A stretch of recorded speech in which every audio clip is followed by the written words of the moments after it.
what we've been echoing a lot, that we wouldn't be surprised if there's a superseding indictment, and, oh, I don't know. I don't think that May date is going to stick if he's hit with additional charges. That's just my guess. This week, Combs' attorney filed another appeal trying to get the rapper out on bail. This after a proposed $50 million bail package was rejected over concerns that Diddy is a danger to the community and could tamper with witnesses in this case. Where we hanging out and what we doing, we can't really disclose. Let's just go get some girls. Let's go get some girls. Man after my heart, that's what I'm talking. In a dramatic turn of events, Sean Diddy Combs appeared in court facing charges that could alter his life forever. The courtroom was packed, the tension palpable, and the world watched as Diddy smiled at the judge during the verdict. What followed next was nothing short of shocking. The courtroom buzzed with anticipation as Diddy, dressed in a tan prison-issued uniform, was brought in. Despite the gravity of the situation, did he manage to flash a smile at the judge? His family, including his mother Janice and his children, were present, offering silent support. As Diddy's mother Janice was heckled while heading into court. And for the first time, his 6 oldest children, including 17-year-old twins Delilah and Jesse, arrived together to support their dad. Inside, Diddy was dressed in a tan prison-issued uniform. He smiled and waved to his family when he walked out of the holding cell. A trial has been set for May 5th, which is the same day as the Met Gala. At the center of today's status hearing, who leaked that brutal Cassie video? And could it get the entire case thrown out? As Kara Scannell is outside of the courthouse. Kara, tell us what happened. So, Brianna, the judge has set a May 5th trial date for Sean Diddy Combs to face those charges of racketeering, conspiracy, sex trafficking, and transportation of prostitution. Now, Diddy was in court today. He entered the courtroom wearing a jail-issued outfit, a khaki long-sleeve shirt, pants. He was also shackled at the ankles. His family members were in the courtroom, his mother and most of his children. He had waved to them, blew a kiss to his mother, and one of his sons had raised and flexed his arm, his bicep, as though to show a sign of strength. Now, this hearing was mostly about procedural issues working through. The judge set a trial date for May 5, 2025 for Diddy to face charges of racketeering, conspiracy, sex trafficking, and transportation of prostitution. The proceedings began with procedural issues focusing on the evidence gathered. Prosecutors revealed they had seized 96 devices from Diddy's properties in Los Angeles and Miami, raising the stakes even higher. 3 weeks ago, he's been charged with racketeering, conspiracy, sex trafficking, and fraud, and he has pleaded not guilty. MSNBC legal correspondent Lisa Rubens joins us now and has been following this case. So, Lisa, first off, what more did we learn from this hearing? Well, we learned a couple of things. One, as you pointed out, that May 2025 trial, and it's expected to last roughly 4 weeks, 3 weeks for the prosecution, 1 week for the defense. We also learned that prosecutors seized almost 100 different electronic devices from Sean Combs between his homes and on his person. Is there any other place we should be looking at for motive? You know, I think there's a lot of theories out there. This was on hotel security surveillance footage. Why did this not come out until now? You would imagine that if you were an employee at this hotel and you saw this footage, that the first call would be to the LAPD. Of course, we would never reveal our source or our sources. CNN, Homeland Security, and the U.S. Attorney's Office all declined to comment. Diddy himself apologized after the videotape was released. Today, one of Diddy's lawyers told us he is very strong and doing well.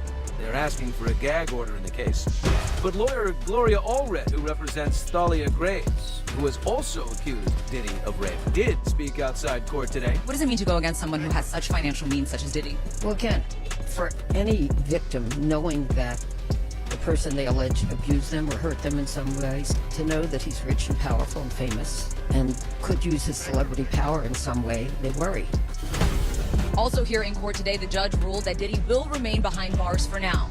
That means Diddy will be spending his 25th night in Brooklyn's notoriously tough Metropolitan Detention Center. The judge did not immediately rule on the request for an investigation, but indicated that he would consider the arguments presented by both sides. Meanwhile, the defense sought a gag order to prevent the prosecution from discussing any grand jury evidence or non-public evidence before the trial. The judge said he is not going to decide today on whether they should have a hearing. He's going to let the sides file their legal briefs and their legal arguments on this.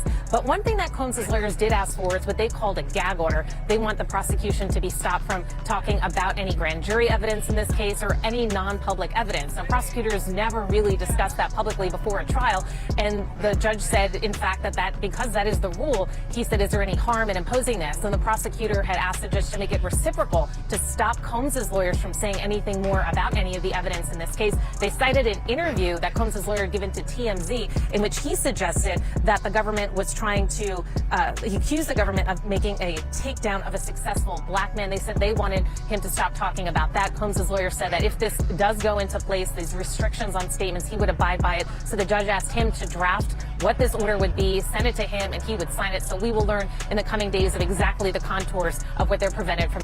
As the trial date looms, Diddy's legal team made stunning accusations regarding a leaked video showing Diddy beating his ex-girlfriend Cassie. They argued that the video had been leaked by law enforcement aiming to taint the jury pool and prejudice the case against Diddy. The defense requested an investigation into the leaks, claiming the prosecution had obtained the video only after it aired on CNN. Now imagine you're a 6-year-old kid and you find yourself a guest there. Allison Hall has more.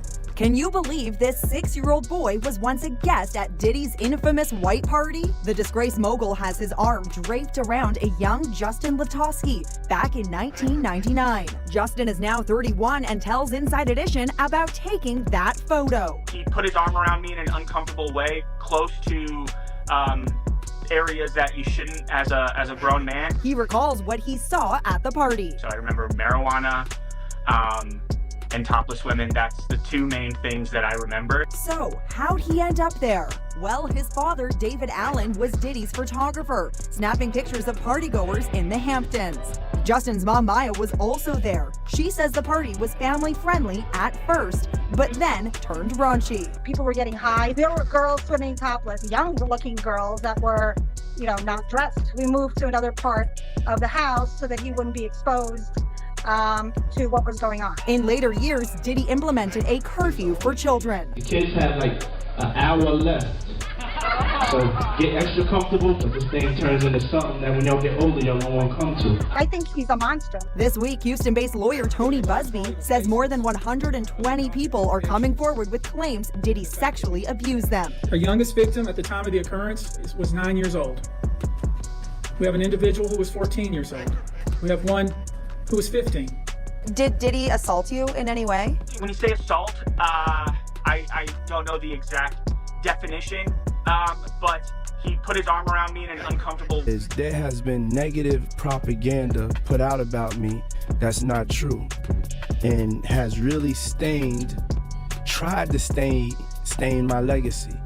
And we have more breaking news. Music mogul Sean Diddy Combs is accused of rape. A lawsuit by R&B singer Cassie claims that she was in a years-long relationship with Combs that also involved beatings.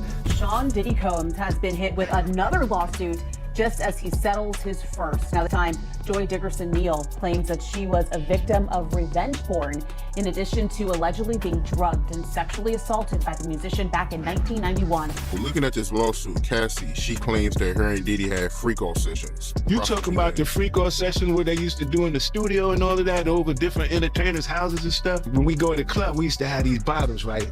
And on this bottle, they be regular Moet bottles. On them bottles right there, they've been to have something to make the girls be real slippery and all of this kind of stuff.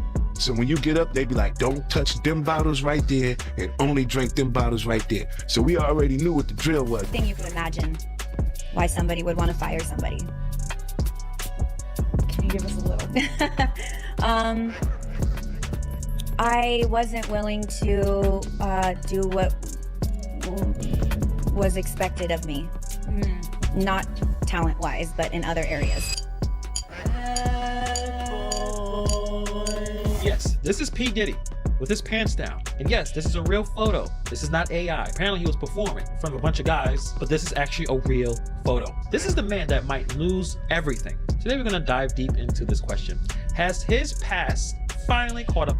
Adding to the media frenzy, details from Diddy's infamous 4th of July white parties in the Hamptons emerged. These gatherings, attended by celebrities and high-profile individuals, were known for their lavish and sometimes debauched nature. A particularly disturbing account came from a now-adult man who recalled attending one of these parties as a child, witnessing drug use and inappropriate behavior. Now imagine. Shakur's family is still seeking answers about the prolific rapper's 1996 murder. And in some rather surprising news, they have hired attorney Alex Spiro to investigate any possible connection to Sean Diddy Combs. The family of the late rapper Tupac Shakur has hired a team of investigators to look into what they say is a link between Sean Diddy Combs and the murder of the hip-hop star in 1996. Spiro, known for representing Alec Baldwin in his recent Rust legal case, will now focus on whether Diddy had a role in Tupac's death. Do you think that he may have actually had anything to do with the death of Tupac?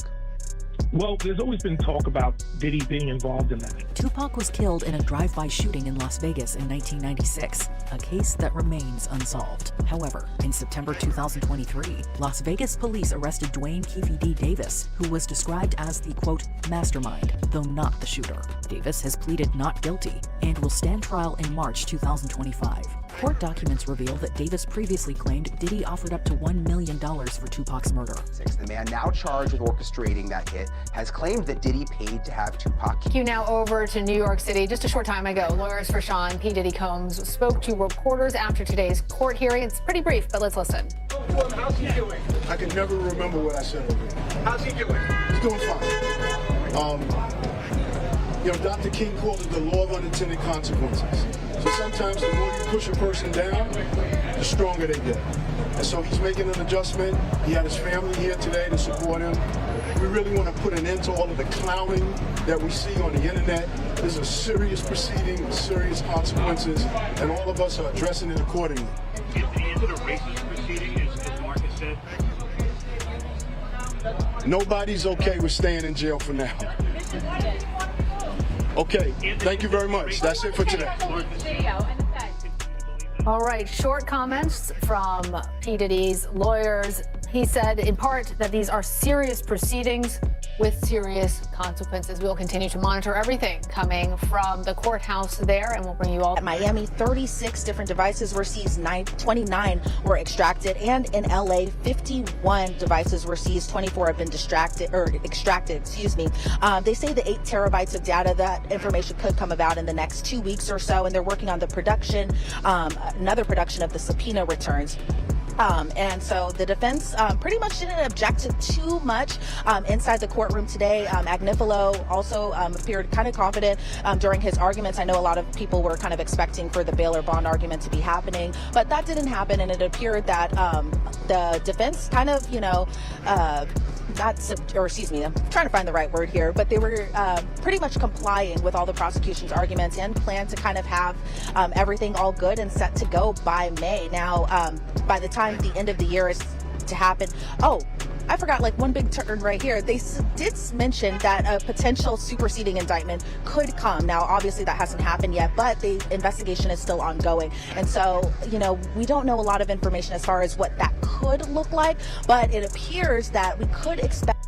Diddy's legal team faced an uphill battle in securing bail for the music mogul despite offering a substantial bail package secured by his Miami estate and proposing stringent monitoring conditions. The judge denied the request, citing Diddy as a potential threat to witnesses and a danger to the community as even more disturbing allegations surface.